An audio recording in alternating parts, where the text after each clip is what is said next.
नमस्कार विद्यार्थी मित्रांनो, स्वागत आहे आपल्या या यूट्यूब चॅनलवर। आज आपण भूगोल या विषयावरील संभाव्य प्रश्नसंच बघणार आहोत। चला तर सुरुवात करूया। पहिला प्रश्न, भारताच्या उत्तरेला कोणते पर्वत आहे? तर भारताच्या उत्तरेला पर्वत आहे हिमालय पर्वत, पर्याय क्रमांक डी बरोबर उत्तर होईल। भारताच्या उत्तरेला हिमालय पर्वत आहे जो तिबेट आणि भारतीय उपखंडाला विभाजित करतो। पुढे, महाराष्ट्रातील सर्वात मोठा जिल्हा, तर महाराष्ट्रातील सर्वात मोठा जिल्हा आहे अहिल्यानगर, ज्याचं पूर्वीचं नाव आहे अहमदनगर। क्षेत्रफळाच्या दृष्टीने अहिल्यानगर महाराष्ट्रातील सर्वात मोठा जिल्हा आहे। पुढे, जगातील सर्वात मोठे वाळवंट कोणते? तर जगातील सर्वात मोठे वाळवंट आहे सहारा वाळवंट, जे की आफ्रिका खंडामध्ये आहे। क्षेत्रफळानुसार सर्वात मोठे वाळवंट। पुढे, भारताची मुख्य फळपीक पट्टी कोणती? तर मित्रांनो, फळपीक पट्टी अर्थात जिथे फळांचे उत्पादन जास्त होणारे क्षेत्र, तर ते आहे पश्चिम घाट, पर्याय क्रमांक बी बरोबर उत्तर होईल। पश्चिम घाट क्षेत्र हे भारतातील फळांचे प्रमुख उत्पादन क्षेत्र आहे। नेक्स्ट, कोकण किनारपट्टी कुठे आहे? तर कोकण किनारपट्टी भारतामध्ये कोणती मित्रांनो? तर ती आहे पश्चिम भारत, पर्याय क्रमांक ए बरोबर उत्तर होईल। कोकण किनारपट्टी पश्चिम भारत अर्थात महाराष्ट्र, गोवा आणि कर्नाटक या 3 राज्यामध्ये ती पसरलेली आहे। पश्चिम भाग, या राज्यांचा पश्चिम भाग। पुढे, कोणत्या महाद्वीपाला अग्नीचा वर्तुळ रिंग ऑफ फायर म्हटले जाते? तर मित्रांनो, रिंग ऑफ फायर असे कोणत्या खंडाला म्हटले जाते? तर ते आहे आशिया खंड, पर्याय क्रमांक बी बरोबर उत्तर होईल। आशियाच्या किनारपट्टीवरील पॅसिफिक महासागराच्या बाजूला ज्वालामुखी आणि भूकंपाचा जो क्रियांचा प्रभाव आहे त्याला आपण वर्तुळ, अग्नीचा वर्तुळ असं म्हणतो, म्हणून पर्याय क्रमांक बी आपलं बरोबर उत्तर होईल। नेक्स्ट, भारताचा सर्वात लांब नदी कोणती? भारताची सर्वात लांब नदी, तर ती आहे पर्याय क्रमांक सी गंगा नदी। ही भारतातील सर्वात लांब नदी आहे जी उत्तर भारतातून वाहते। पुढे, सातपुडा पर्वत भारतात कुठे आहे? सातपुडा पर्वतरांग, तर मित्रांनो ती आहे मध्य प्रदेशामध्ये, पर्याय क्रमांक बी बरोबर उत्तर होईल। मित्रांनो, सातपुडा पर्वत महाराष्ट्र, मध्य प्रदेश आणि गुजरात यांच्या सीमेरेषेवर आहे, परंतु त्याचा मुख्य भाग हा मध्य प्रदेशामध्ये आहे, म्हणून पर्याय क्रमांक बी बरोबर उत्तर होईल। पुढे, सह्याद्री पर्वत याला दुसरे नाव काय आहे? सह्याद्री पर्वतरांग, तर मित्रांनो त्याला दुसरे नाव आहे पश्चिम घाट, पर्याय क्रमांक डी बरोबर उत्तर होईल। सह्याद्री पर्वताला पश्चिम घाट असेही म्हणतात, जो भारताच्या पश्चिम काठावर पसरलेला आहे। पुढे, पृथ्वीवरील सर्वात कमी तापमान कोणत्या ठिकाणी नोंदले गेले?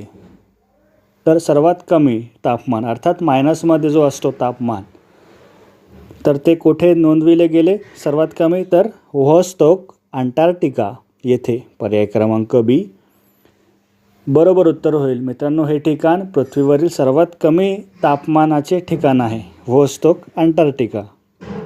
नेक्स्ट, जगातील सर्वात मोठी नदी कोणती? मित्रांनो, इथे कोणती मोठी नदी आहे? लांबीच्या दृष्टीने मोठी नदी, तर ती आहे पर्याय क्रमांक ए नाईल नदी। लांबीच्या दृष्टीने नाईल नदी ही जगातील सर्वात मोठी नदी आहे। पुढे, भारतात सर्वात मोठा जलाशय कोणता आहे?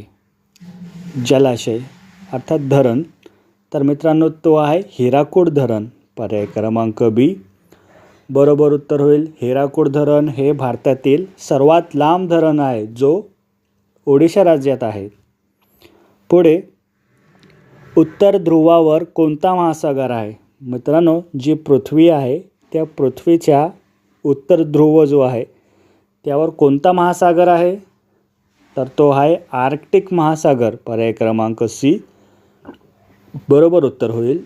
उत्तर ध्रुवाच्या जवळ आर्क्टिक महासागर आहे. पुढे, पृथ्वीचे क्षेत्रफळ सर्वात जास्त कशामध्ये आहे? अर्थात जी पृथ्वीची जागा आहे त्यामध्ये सर्वाधिक क्षेत्रफळ कोणत्या घटकाने मापलेले आहे मित्रांनो? तर ते आहे पर्याय क्रमांक ए समुद्र. मित्रांनो, पृथ्वीच्या पृष्ठभागावर समुद्राचे क्षेत्रफळ सर्वात मोठे आहे, जे सुमारे 71% आहे समुद्राचे प्रमाण. पुढे, कोणत्या पर्वताला आशियाचे छप्पर रूफ ऑफ एशिया म्हटले जाते? आशियाचे छप्पर, तर मित्रांनो ते म्हटले जाते हिमालय पर्वताला. पर्याय क्रमांक ए बरोबर उत्तर होईल. कारण मित्रांनो यामध्ये अनेक उंच शिखरे आहे, म्हणून त्याला हिमालयाला आशियाचे छप्पर अशी उपाधी दिलेली आहे. पुढे, जगातील सर्वात जास्त लोकसंख्या असलेला देश कोणता? सर्वात जास्त, तर मित्रांनो जी सध्याची जी आकडेवारी आहे, जी रेकॉर्डवरील आहे त्यानुसार चीन हा सर्वात जास्त लोकसंख्येचा देश आहे. पुढे, पॅसिफिक महासागरात येणारे ज्वालामुखी कोणत्या वर्तुळात आहे? पॅसिफिक महासागर, ज्याला मराठीमध्ये आपण प्रशांत महासागर म्हणतो, तर त्या महासागराअंतर्गत येणारे ज्वालामुखी कोणत्या वर्तुळात आहे? तर ते आहे अग्नीचे वर्तुळ. पर्याय क्रमांक सी बरोबर उत्तर होईल. पॅसिफिक महासागरात ज्वालामुखींची सर्वाधिक क्रियाशीलता रिंग ऑफ फायर या क्षेत्रात असते. अर्थात रिंग ऑफ फायर म्हणजे अग्नीचे वर्तुळ. पुढे, ज्या ठिकाणी दोन नद्या एकत्र येतात त्या ठिकाणाला काय म्हणतात? तर त्या ठिकाणाला म्हणतात संगम. पर्याय क्रमांक सी बरोबर उत्तर होईल. कारण मित्रांनो दोन नद्या एकत्र येण्याच्या ठिकाणाला संगम म्हणतात. पुढे, कोलकाता शहर कोणत्या नदीच्या काठावर वसलेले आहे? तर मित्रांनो कोलकाता शहर हे आहे हुगळी नदीच्या काठावर वसलेले आहे. कोलकाता शहर अर्थात ते वसलेले आहे हुगळी नदीच्या काठी. पर्याय क्रमांक बी बरोबर उत्तर होईल. पुढे, माउंट एव्हरेस्ट शिखर कोणत्या पर्वतात आहे? मित्रांनो माउंट एव्हरेस्ट हे हिमालय पर्वतामध्ये आहे. अर्थात पर्याय क्रमांक सी बरोबर उत्तर होईल. माउंट एव्हरेस्ट हे हिमालय पर्वतातील सर्वात उंच शिखर आहे. पुढे, धरणातील पाणी प्रवाहाने सुटू नये म्हणून कोणती संरचना तयार केली जाते? जो धरण असतो त्यामध्ये पाणी सुटू नये तर त्यासाठी कोणती संरचना आहे मित्रांनो? पर्याय क्रमांक ए धरण. मात्र मित्रांनो धरण ही एक संरचनाच आहे जी पाण्याचा प्रवाह नियंत्रित करण्यासाठी तयार केली जाते. पुढे, कोणत्या देशात आयफेल टॉवर आहे? आयफेल टॉवर, तर मित्रांनो ते आहे पॅरिसमध्ये. पॅरिस शहरामध्ये. आपल्याला देश विचारलेला आहे कोणत्या देशामध्ये आहे ते पॅरिस? तर फ्रान्स या देशामध्ये आहे पॅरिस शहर, जेथे आयफेल टॉवर आहे. पुढे, पृथ्वीचा सर्वात बाह्य स्तर कोणता? पृथ्वीचा बाह्य स्तर ते आहे क्रस्ट म्हणतो त्याला आपण. पर्याय क्रमांक सी बरोबर उत्तर होईल. पुढे, जगातील सर्वात मोठे सरोवर कोणते? तर पृथ्वीवरील क्षेत्रफळानुसार सर्वात मोठे सरोवर आहे ते आहे कॅस्पियन सागर. पर्याय क्रमांक सी बरोबर उत्तर होईल. नेक्स्ट, भारतात सर्वाधिक उंच शिखर कोणते? तर भारतातील उंच शिखर आहे कंचनजंगा. पर्याय क्रमांक डी बरोबर उत्तर होईल मित्रांनो. भारतातील सर्वात उंच शिखर. पुढे, ताजमहाल कोणत्या नदीच्या काठावर आहे? ताजमहाल जे की उत्तर प्रदेश राज्यामध्ये आहे, आग्रा येथे, ते कोणत्या नदीच्या काठावर वसलेले आहे? तर ते आहे यमुना नदी. पर्याय क्रमांक बी बरोबर उत्तर होईल. पुढे, जगातील सर्वात पर्जन्याचे ठिकाण कोणते आहे? सर्वाधिक पर्जन्याचे ठिकाण जगामध्ये, तर ते आहे चेरापुंजी. पर्याय क्रमांक बी बरोबर उत्तर होईल. चेरापुंजी हे जगातील सर्वाधिक पर्जन्यमान असलेले ठिकाण मानले जाते. पुढे, कोणता महाद्वीप पूर्णपणे वाळवंटाने व्यापलेला आहे? जो डिझर्ट आहे, वाळवंट, तर असा कोणता खंड आहे तो वाळवंटाने व्यापलेला आहे? तर तो खंड आहे ऑस्ट्रेलिया खंड, ऑस्ट्रेलिया महाद्वीप. त्याचा मोठा भाग वाळवंटाचा आहे मित्रांनो, ऑस्ट्रेलिया खंडाचा. पुढे, ग्रीनविच मीन टाईम कोणत्या देशाशी संबंधित आहे? ग्रीनविच मीन टाईम, GMT म्हणतो त्याला आपण. तर ते एक त्यातून टाईम मोजलं जातं तिथून, इंग्लंडमधून. तर ते आहे पर्याय क्रमांक सी आपलं बरोबर उत्तर होईल. इंग्लंडच्या ग्रीनविच येथून ते मोजलं जातं, म्हणून पर्याय क्रमांक सी आपलं उत्तर बरोबर होईल. पुढे, भारतात सर्वात मोठे खारफुटीचे वन कोणते आहे? तर मित्रांनो, भारतातील सर्वात मोठे खारफुटीचे वन आहे ते सुंदरबन. पर्याय क्रमांक ए बरोबर उत्तर होईल. सुंदरबन भारतात पश्चिम बंगालमध्ये आहे आणि हे जगातील सर्वात मोठ्या खारफुटीच्या जंगलांपैकी एक आहे. पुढे, भारतात सिलिकॉन व्हॅली म्हणून कोणत्या शहरास ओळखले जाते? सिलिकॉन व्हॅली, तर ते ओळखलं जातं कोणत्या शहराला? बंगळुरू. पर्याय क्रमांक सी बरोबर उत्तर होईल. कारण काय असेल मित्रांनो त्याचं? भारतातील जे IT उद्योग केंद्र आहे ते बंगळुरूला आहे, म्हणून त्या शहराला सिलिकॉन व्हॅली म्हणून ओळखलं जातं. पुढे, गोदावरी नदीचा उगम कोणत्या राज्यात आहे? गोदावरी नदीचा उगम आहे त्र्यंबकेश्वर येथे, जिल्हा नाशिक. तर ते कोणत्या राज्यामध्ये आलं? महाराष्ट्र राज्य. पर्याय क्रमांक सी बरोबर उत्तर होईल. पुढे, भारताच्या कोणत्या भागात अंदमान व निकोबार बेटे आहेत? भारताचे जे बेटे आहेत अंदमान आणि निकोबार, ते कोणत्या भागात आहेत? भारताच्या कोणत्या दिशेला आहेत? ते आहेत दक्षिण दिशेला. पर्याय क्रमांक सी बरोबर उत्तर होईल. अंदमान व निकोबार बेटे हे भारताच्या दक्षिण पूर्वेकडील कोणत्या महासागरात मित्रांनो? कोणत्या उपसागरात? बंगालचा उपसागर, तेथे ते स्थित आहेत, अंदमान आणि निकोबार बेट. पुढे, भारतात सर्वाधिक वनक्षेत्र असलेले राज्य कोणते आहे? भारतात सर्वाधिक वनक्षेत्र अर्थात सर्वात जास्त जंगले असणारे राज्य, जंगलाचे प्रमाण जास्त असणारे, तर ते आहे मध्य प्रदेश. पर्याय क्रमांक ए बरोबर उत्तर होईल. मित्रांनो, 2023च्या अहवालानुसार मध्य प्रदेशामध्ये सर्वात जास्त वनक्षेत्र असल्याचे आढळले गेले आहे. पुढे, भारतातील सर्वात कमी लोकसंख्या असलेले राज्य कोणते? असे राज्य ज्यात सर्वात कमी लोकसंख्या आहे, तर ते राज्य आहे सिक्कीम. पर्याय क्रमांक सी बरोबर उत्तर होईल. नेक्स्ट, भारतातील ब्लॅक स्वॅन इव्हेंट कोणत्या घटनेशी संबंधित आहे? ब्लॅक स्वॅन इव्हेंट, तर मित्रांनो ते कोणत्या घटनेशी संबंधित आहे? तर ते आहे आर्थिक मंदी. पर्याय क्रमांक बी बरोबर उत्तर होईल. ब्लॅक स्वॅन इव्हेंट म्हणजे अनपेक्षित आर्थिक घडामोडींमुळे मंदी येणे, बाजारामध्ये ते जी मंदी असते त्या संबंधीशी तो शब्द आहे ब्लॅक स्वॅन इव्हेंट.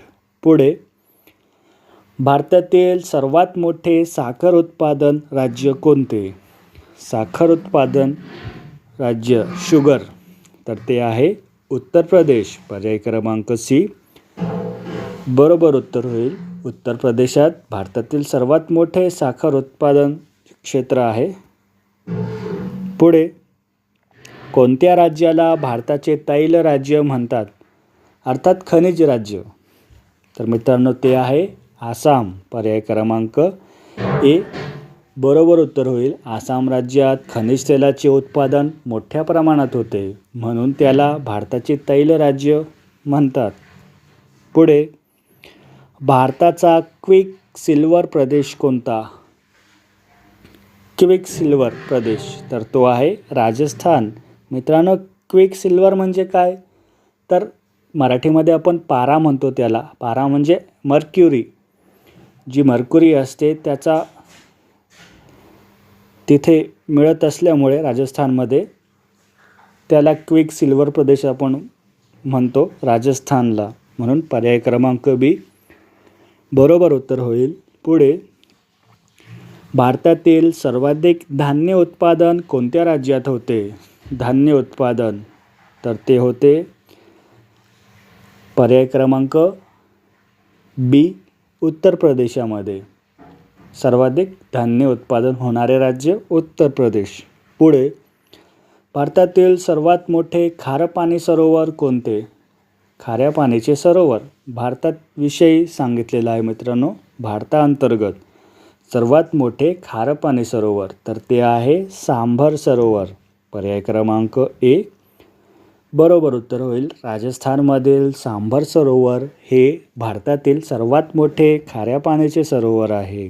पुढे, हिमाचल प्रदेशातील कोणते ठिकाण उष्ण पाण्याचे झरेसाठी प्रसिद्ध आहे? हिमाचल प्रदेश, तर मित्रांनो त्यामध्ये कोणते ठिकाण आहे उष्ण पाण्याचे झरे आहे त्या ठिकाणामध्ये? तर ते आहे मणिकर्क.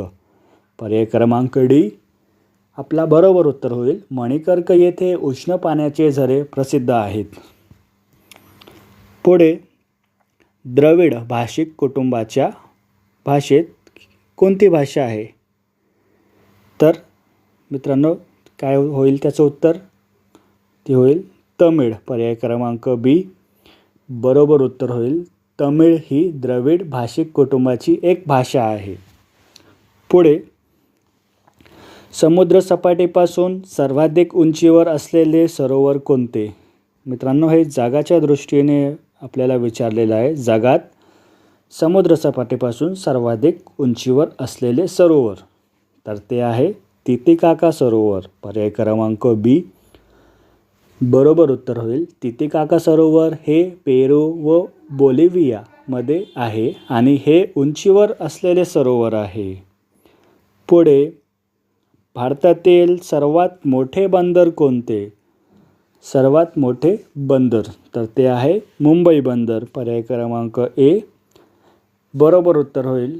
मित्रांनो, मुंबई बंदर भारतातील सर्वात मोठे आणि गजबजलेले बंदर आहे. नेक्स्ट, ग्रीन हाऊस इफेक्टमध्ये मुख्य वायू कोणता आहे?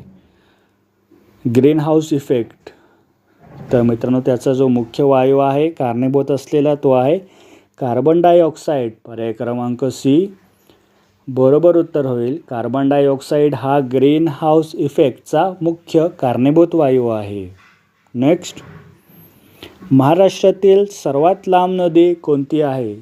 तर मित्रांनो आपण बघितलं यातच सर्वात लांब नदी आहे गोदावरी नदी, ज्याचा उगम होतो त्र्यंबकेश्वर, जिल्हा नाशिक. पुढे, ओखी वादळ कोणत्या सागरात निर्माण झालेले आहे? ओखी जी वादळ होते ते कोठे निर्माण झाले होते मित्रांनो? तर ते झालेले होते अरब सागरामध्ये. पर्याय क्रमांक बी आपला बरोबर उत्तर होईल. पुढे, कोणते राज्य गोल्डन आयल ऑफ इंडिया म्हणून ओळखले जाते? तर मित्रांनो ते ओळखले जाते पर्याय क्रमांक ए गुजरात या राज्याला गोल्डन आयल ऑफ इंडिया म्हणून ओळखले जाते. कारण मित्रांनो तेथे मोठ्या प्रमाणात मोहरीचे तेल पिकते, म्हणून त्याला गुजरातला गोल्डन आयल ऑफ इंडिया असं म्हणून ओळखलं जातं. तर शेवटचा प्रश्न, कोणत्या राज्यात सर्वाधिक अभयारण्ये आहेत? अभयारण्ये असलेले सर्वाधिक अभयारण्य असलेले राज्य ते आहे मध्य प्रदेश. पर्याय क्रमांक सी बरोबर उत्तर होईल. मध्य प्रदेशात भारतातील सर्वाधिक अभयारण्य आहे. मित्रांनो, हे 50 प्रश्न होते जे की परीक्षेमध्ये तुम्हाला विचारले जाऊ शकतात. आणि मित्रांनो, जे मागे आपण टेस्ट सिरीज घेतलेले आहेत त्यापैकी बऱ्याचपैकी प्रश्न पोलीस भरती, वनरक्षक भरतीमध्ये ते विचारले गेलेले आहेत. तर मित्रांनो, आपण हे नवीन टेस्ट सिरीज चालू केलेली आहेत. जसं आपण पुढे जात जाऊ तसं तुम्हाला ते प्रश्नांची लेवल समजेल, त्याची पातळी समजेल. आणि मित्रांनो, व्हिडिओ आवडल्यास व्हिडिओला लाईक करा, चॅनलला सबस्क्राईब करा. काही शंका असेल तर कमेंट बॉक्समध्ये नक्कीच कमेंट करा. जय हिंद, जय महाराष्ट्र.